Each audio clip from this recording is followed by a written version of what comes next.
Action.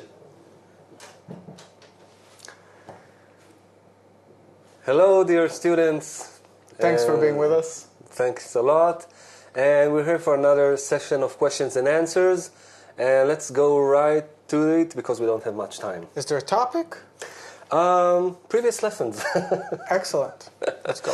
We're continuing the topic of love because there were so many questions about it. So let's delve into it, and then we will continue also to the topic of the purpose of the study and so on. Okay, so let's begin with the question from Giacomo. And he asks, Giacomo from Verona, he asks, the purpose of life is to go back in harmony with the Creator, to come back in connection with the bestowal of the integrality, thanks to the force of love. Can it be considered the body of an avatar to get this? Okay, he asks many questions, but basically, is the purpose of life is to go back to harmony with the Creator? Yes. Do you want to elaborate? I was asking so much, and yes, it is. It's a yes. very good formed question. The purpose is to be in harmony with the Creator, of course. We, all of humanity, as one, and the Creator as one, in equivalence of form. And that's the purpose. He is giving, we're receiving by this giving to Him, and it creates harmony. And all that is just called the time of correction. And after we reach the 125th degree, begins something completely new that the Kabbalists don't tell us about. And it's not that they don't want to tell us about it. It's only that there's no way to tell about it. You must be asking yourselves, why? I will tell you. The reason is because we consist out of opposites. We perceive all of reality through good and bad, warm and cold, happy, sad. We don't know what perfection and wholeness is. We don't know what the state of one means.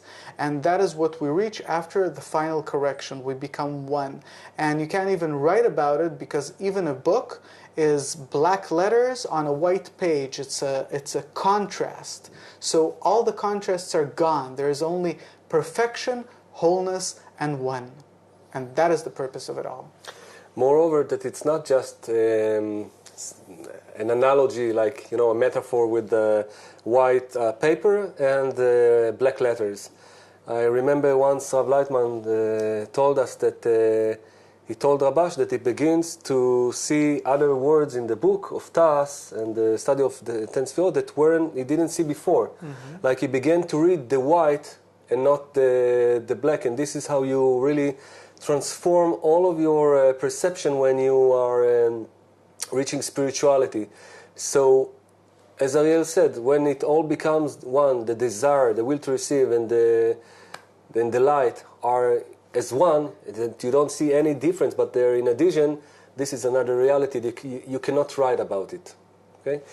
Let's move to Sarah from France, and she's asking, why does suffering reveal the need to grow and seek that point in the heart, and feel it and want to work in it with it and to feed it? She basically asks why the method to reveal the point in the heart and to grow is through suffering. Why do we need to pass it all? You go. Okay, Sarah. There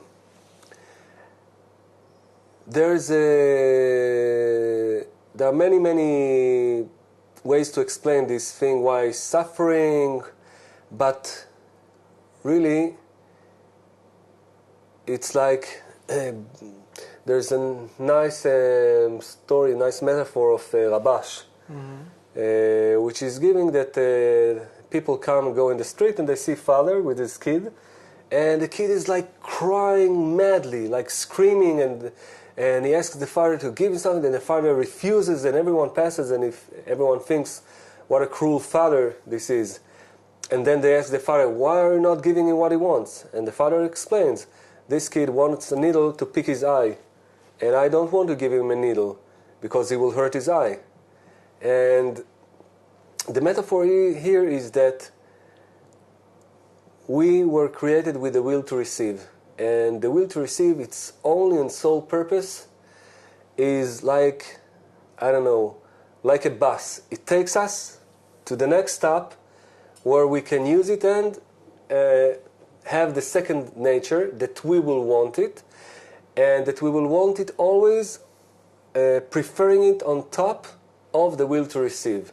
Each and every moment of above each and every discernment of the will to receive, every we call it reshimo, every discernment, every possibility that the will to receive presents us for ourselves, we prefer and we give more importance and we choose the second nature, the will to bestow, okay, the trait of delight. And this is the sole purpose of the will to receive. And when we go out from this will to receive, we don't feel the suffering. We feel that it suffers because it never receives fulfillment. But then when we understand that its purpose is not to receive fulfillment, because it cannot receive fulfillment.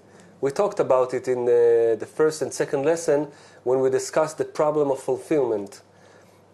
But its purpose is only to help us grow and to reach and attain adhesion with the Creator. Then we treat it differently and we don't feel any suffering, but we transform the sufferings of the will to receive to another kind of suffering, which is called suffering of love, or how do you call it? Love pain. Love pains. Like imagine the mother that so much wants to give to her kid, to feed him, and the kid cannot eat. Or to hug him and the kid is like, cannot be hugged. And you have so much love for the others, the other parts of your soul, and for the Creator, and you feel the suffering that you cannot give, that you cannot still correct. These are the true sufferings, and it all here, it is felt inside the will to bestow. So you pass to another perception of reality. And then you consider this will to receive as a shirt, as just Abash once said, that you just like to take off a shirt and to put another one. It's like, to put it in the washing machine, that's it. You don't identify with it anymore, but it becomes means to attainment of spirituality. Okay. So, Danny from London. No, let's take Monique from Bulgaria. There are people who are natural born givers. They care for others more than themselves. Are they in higher level than the others? You have Teresa from Calcutta. You have Gandhi. You have who else? Dalai Lama. Dalai Lama. You have many people who are really giving. I have a neighbor who always feeds the kids. Many people that I know are volunteers in helping the poor, the miserable. Mm-hmm. They are a high level. They are benevolent. So Bala Sulam says that there are 10% of the population that are natural altruists. That this is something that, on a growing scale, or how to put it, there are, in these 10%, there are those that are complete altruists and those that are, just a bit. But in general, 10% of the population are born altruists. It's simply a different way of receiving pleasure. It's receiving pleasure through helping others, but it is my pleasure. So suppose, I don't know, I want to save polar bears. I don't know, for example, I want to save polar bears. It's a good cause, by the way. And suppose Moshe here... I want to save the icebergs. Wants to save the icebergs, and no problem. But then, if Moshe will try to stop me from saving polar bears, which is something that gives me great pleasure, I will simply take Moshe and I will do something. You will hug me. I will hug him in order... A bear hug. A bear hug, yes, in order to regain my means of receiving pleasure. So it's not that our nature has changed. The nature remains egoistic. And I can't say that these people are, on a higher level or on a lower level, you can say, okay, it might take these people a longer time to acknowledge that they are in the will to receive. You can look at it any way you want, but the bottom line is that it is not bestowal in any way. It's not spirituality. It's just a different way of receiving pleasure. And what's really interesting is that in the spiritual path, you gather some good bunch of egoists, but real egoists, not like us, healthy egoists, and with a point in the heart that they don't want anything in this world, and they already understand that everything here is just, for oneself. You cannot really fulfill yourself with the will to receive. It's not an aware sensation, but it's something that propels you to search.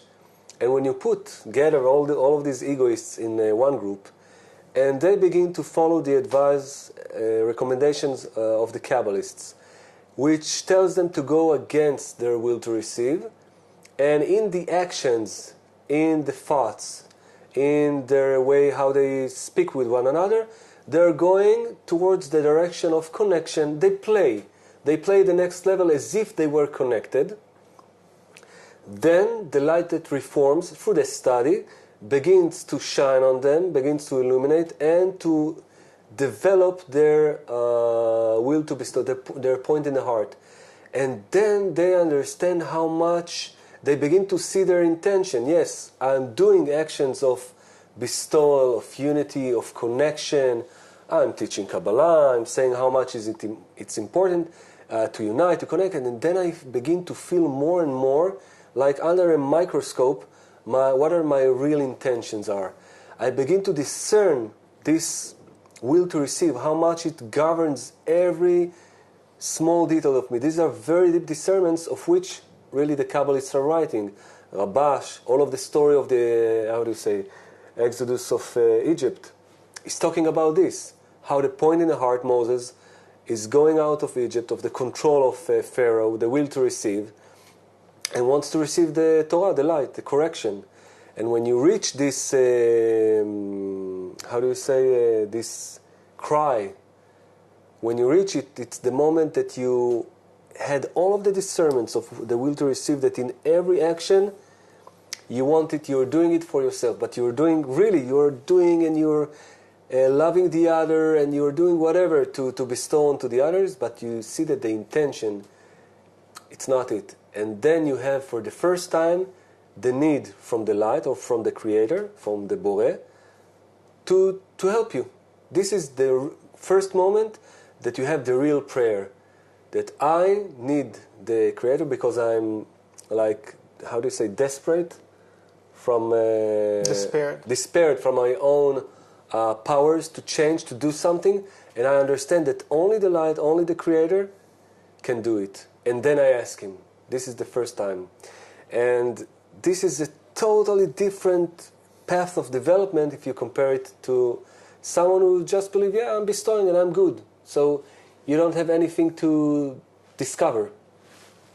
The interesting thing about it is the more we're in what's called the time of preparation right now. So what we'll find out, and it's very interesting, that the more we advance, the more we discover our own evil, so to speak. It's not evil, it's just the will to receive, right? But the Creator, He says, I've created the evil inclination. That's all that He created. He didn't say, I created also the good inclination. No, that's the only thing I've created, the evil inclination. And first of all, we have to discover it. And once we discover it, then we can ask the light to reform us. Mm-hmm.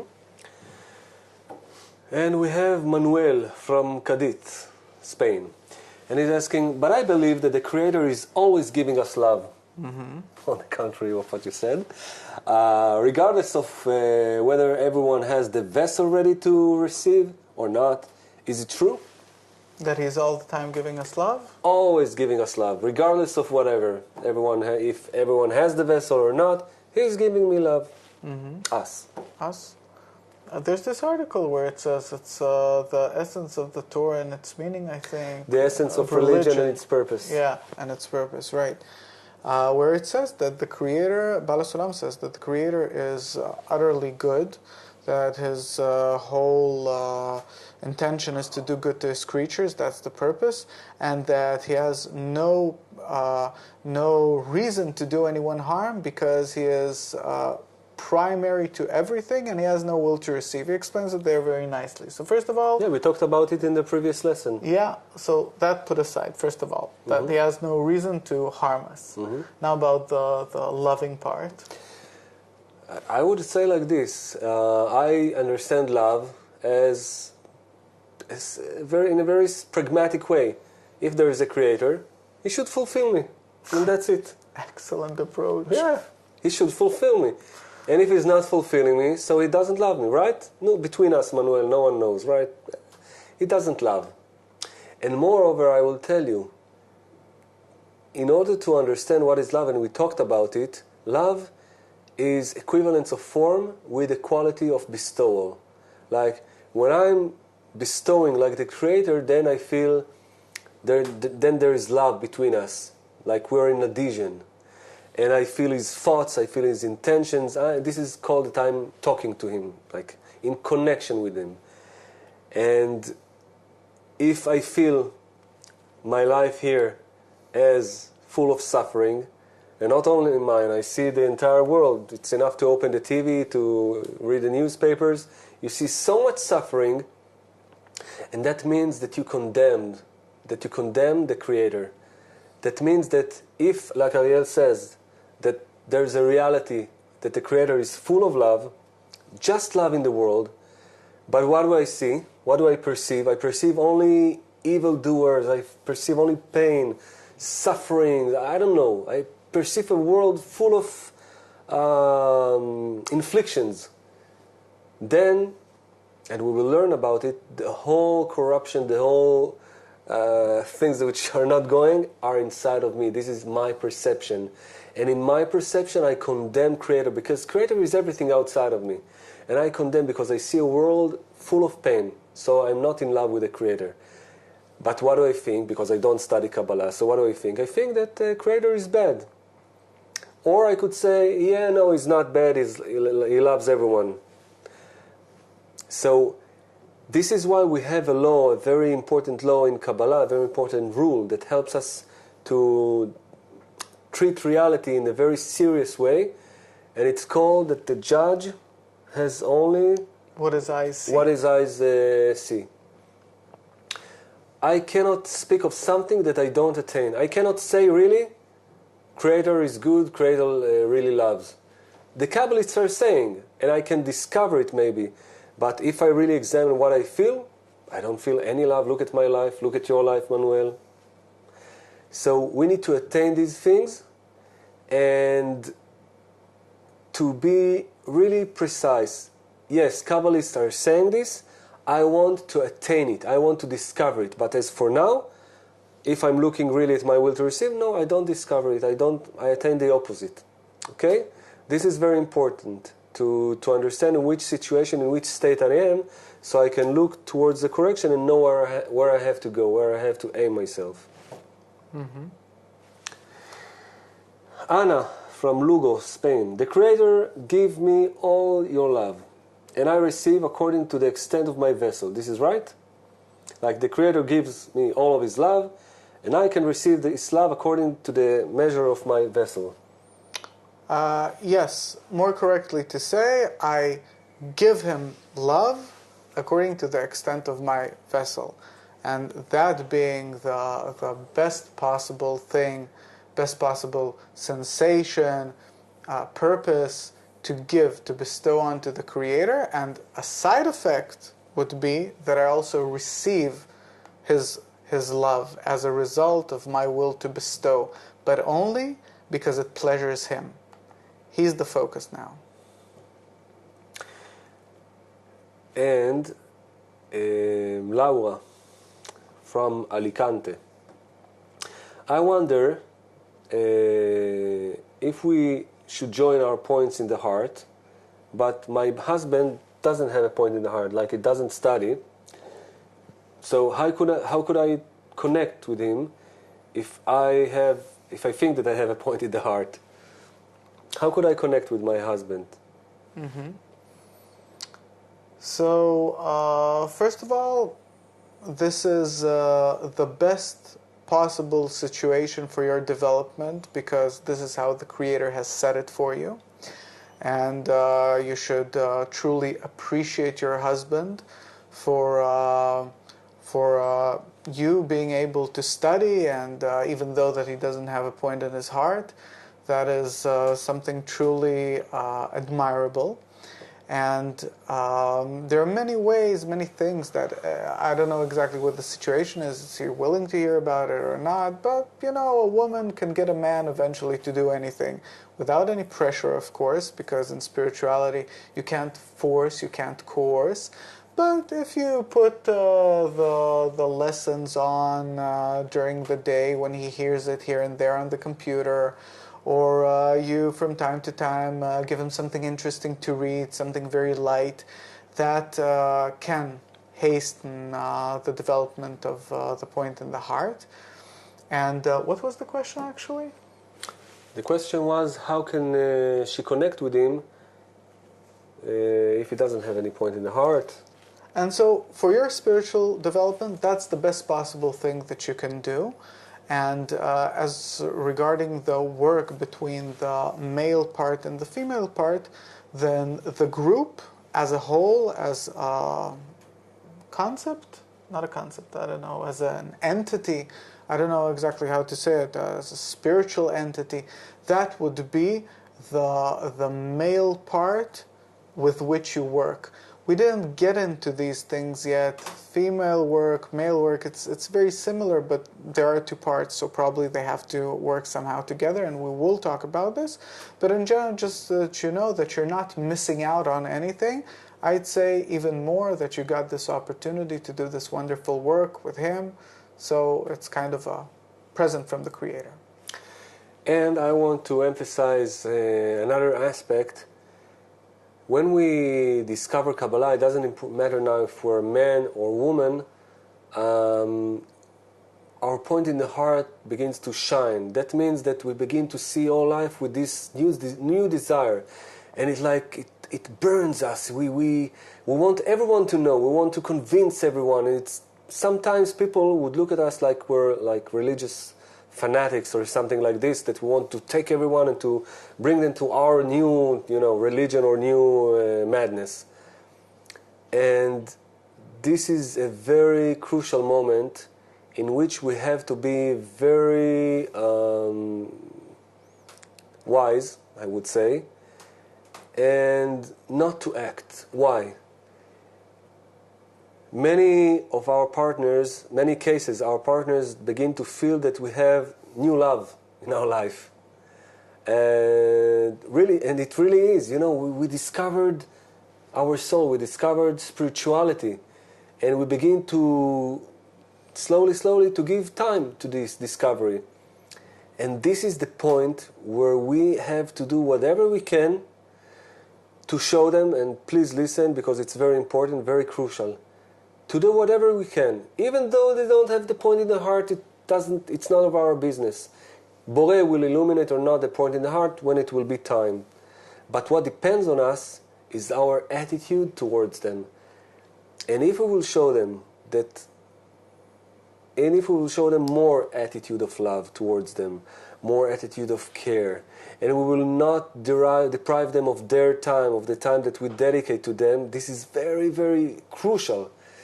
We dedicate them the time that they have. This is like necessity. A Kabbalist have to live with his both feet on the ground. He has to work. This is an obligation to work like everyone else. Even if he won the lottery, it doesn't matter.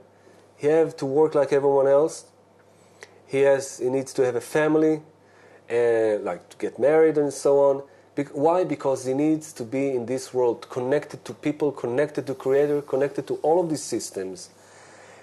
And then in his spare time, after work, house cleanings, maintenance, kid, husband, wife, whatever, then his free time where he would watch, I don't know, The Simpsons or some telenovela in Spain or whatever, or would go to the beach or I don't know.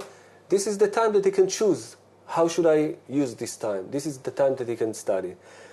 But you I'm saying you like in general, you should show your partners, your beloved ones, that you are more with them, that you love them, that you care for them, and then they would see that, wow, if Kabbalah does that to the person, it's a good thing.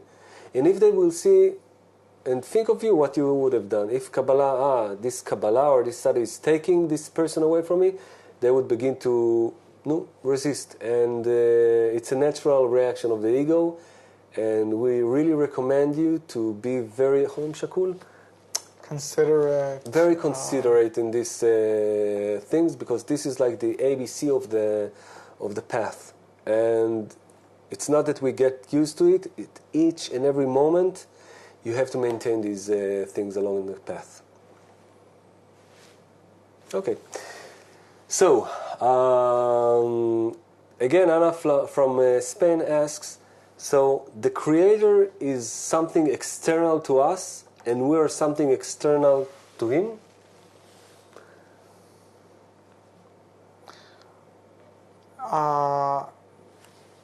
Anything outside of the person is the creator for us. There's no difference between us. There's an article where Bala Salam says whatever is outside a person, there's no difference whether it's still vegetative, animate, or the creator. It's the same. And are we separate? External. He's external to us, and we're external to Him. He's outside of us, and we're outside of Him.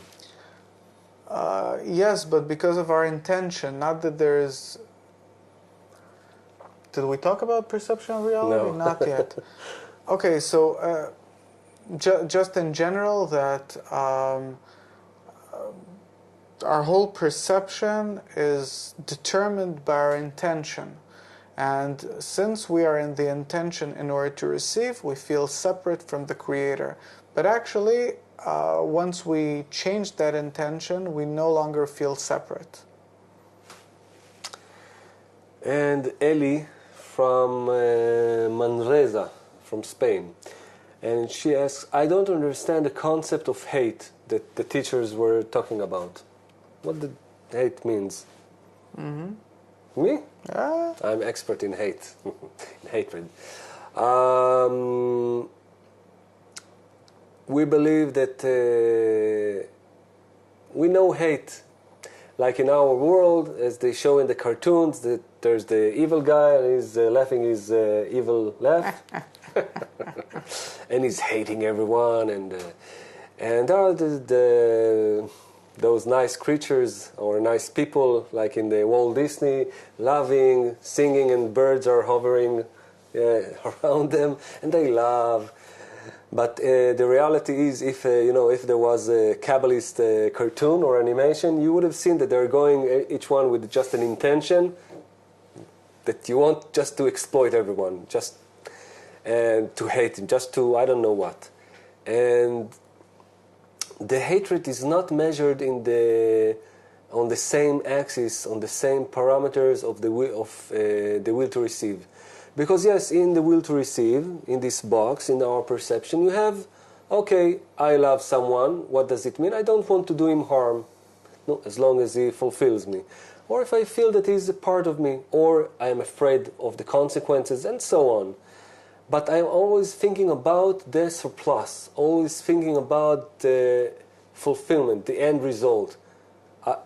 I'm afraid, so I will not do something because I can suffer more. There are consequences, and I can gain something. So it's worth my while to love him. And there's hate, that I hate him and I want to do something so bad to him, and this is all in the scale of the will to receive. But if we're talking about bestowal only to give and nothing for me, nothing for my will to receive, this is a total different reality. So there you have like two natures. One is to receive and one is to bestow. And when you use your will to receive with the intention to receive, or you bestow with the intention to receive, this is considered like hatred. And this is what they mention in the Torah, in the Ten Commandments, that thou shalt not kill, thou shalt not steal, and so on. These are levels of how do you use your will to receive. On the level of intention, that you steal from everyone with your intentions that are not corrected, and so on. So hatred is discerned when you use your intention to receive. We didn't discover it yet. There's some path to go before we will discover what do we talk about, because we don't know anything other than our will to receive, and even we don't know that we have this intention or the other. But when we will progress in this path, we will begin to feel these two forces, and we will begin to discover the hatred on one side and the love on the other side. Esperanza da Sevilla. How can we give to God? She asked it. We already asked it. And Anna asked another, the same question that we already answered. So, there is a question from Fabrizia from Italy. Total different concept, okay? And she asks like this. In the Exodus, it says, I am the one who is, that is, Yud Kei Vav Kei. Yeah. What is the meaning, according to Kabbalah, of these Hebrew letters? And why it is wrote that this name will be reminded from generation to generation? It's a good Totally question. different. I can answer. We just a couple of minutes ago, we talked about love. This Yud Kei Vav Kei, as we mentioned some clips ago, is the formula of love. Is the formula of the development of the will to receive, in which the Creator can give all of His light, all of His love. This is the formula how the light develops the will to receive in a way that it will be prepared and worthy of its role, of its function, which is to receive all of the delight and all of the pleasure that the Creator prepared for it, and that eventually it will desire to become like the Creator itself. This is the formula Yud Kei Vav Kei, and we will learn it together in the second semester. So, generation in Kabbalah, talking about the language of the branches, generation is just like a new development. It's your next state. That's it. It's your next development. And each development, you have to pass the same phases of the development of the desire. As we explained, each element in this world, in our life, in our reality, in the upper reality, is made due to these four phases. Yud Kei, Vav Kei. They have to pass these same things in order to to take part in reality. And that's it. Simple. Okay.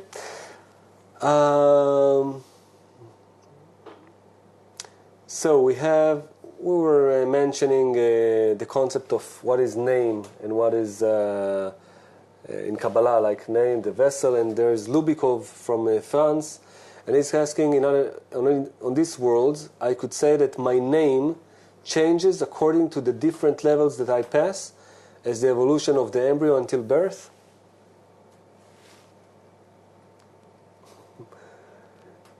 I will begin maybe. This formula that we just mentioned is called, like, it is the formula or the imprint where you put the light. And according to the fulfillments, the preparation of the desire, according to the masach, according to your intention to bestow, the light is clothed, how do you say?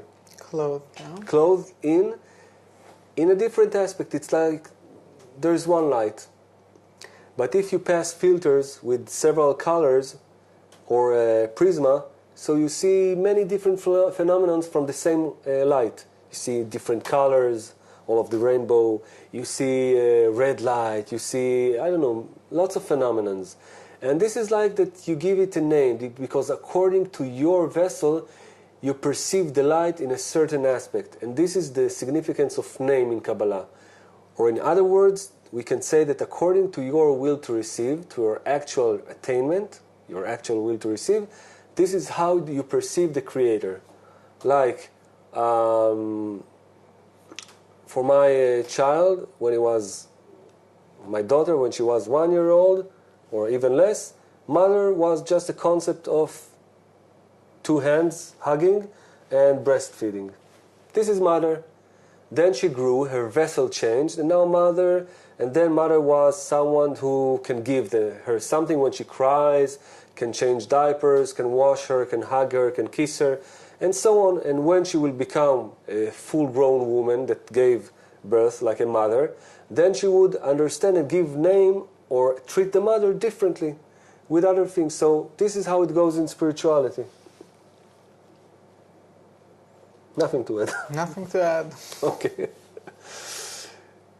We have Cecilia from Lima, which is a capital city somewhere around Europe. Not far. Not so far. So we are human beings and we have a body and a soul. Then my question is, which is the definition of the soul? Is it my spirit? Is it the same? Well, we don't really have a soul, not yet at least, not everyone. The point in the heart is just the awakening of the, embryo of the soul or something like that, like the seed of the soul. And you have to go and develop it. If you developed your soul, then you have one. If you didn't, you just pass away from this incarnation as your animalistic body dies, and you reincarnate again and have to wait till the point in the heart awakens and start developing it. What is the soul? The soul is the intention to bestow. How else can you explain it? What the soul is? Well, we will talk about it and study it in the second semester, because some people might believe that the soul, is like in in all of the movies, you have some it's like transparent body inside of you, and then you die, and then it fly out of you or something like this. Yeah. Like they did this experiment. They weighed a person on this very accurate scale just before that person passed away, and they wanted to see if there's any change in the body weight and so on. And they found how much the soul weighs. Yeah. And as Ariel said, we don't have a soul yet. And a soul is a formula like the will to receive corrected with the masach to the extent that it wants to bestow to the Creator.